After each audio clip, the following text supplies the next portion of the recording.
was just done. Like, I just had nothing left. My hands were killing me. My butt was on fire.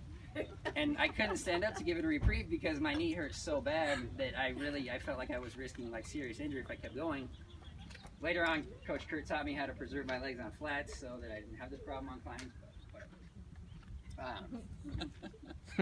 So anyway, I had every reason in the world to quit, but I didn't. And it had nothing to do with my own personal resolve. You know, I kept going for two reasons. One, I kept going because I had 5 teammates at the top of that hill waiting for me. And they had been through the battles with me all season, and I owed it to them not to quit. And more importantly, I kept going. I'm such a karate. More importantly, not Karate Kid yet, though. Not Karate Kid yet. More importantly, I kept going because, you know, if Cassie and Craig, who I know isn't here, and Audrey, if they can beat cancer, I can figure out how to get my bike up a hill. And that's when I realized that, like, the physical aspect of this and the philanthropic part of this were not mutually exclusive. You know, by drawing motivation from them, I was able to find a place that was sort of beyond fatigue. And I got to the, I finally got to the top of the hill. And luckily my team was too nice to tell me how long they'd been waiting for me. I'll say, they seemed very fresh. What do you think, Ed? What was it, 15 minutes? He said about.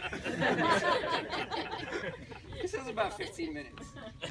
So, when you guys get to Tahoe and you're making your way up Spooner and you feel like you want to quit, just remember that the reason that you keep going is you're doing this, you're dragging your bike up this hill to save lives. And I know that that may sound like an exaggeration, like we're not in the Army here, most of us aren't doctors or police officers. But look at it this way. So I spoke before about my grandmother and my aunt. So my grandmother was diagnosed in 1984. She passed shortly thereafter. So I was only 3 years old at the time. I didn't get to know her growing up. And I had to watch my father sort of wilt under the bitterness of losing his mother when he's about the age I am now. My aunt, who was diagnosed in 2015, is now in remission. So it's because of people like you being willing to do what you do, being willing to take that bitterness that ate my father alive, and you've used it as fuel to fight. And that's what allows brothers and sisters and mothers and sons and stuff every day to have something they wouldn't have had 30 years ago. What my grandma didn't have, what my aunt did have, and that's a second chance. So, we're winning this fight. You guys are winning this fight. And I just hope that you keep doing what you're doing. Now go give them hell in Tahoe.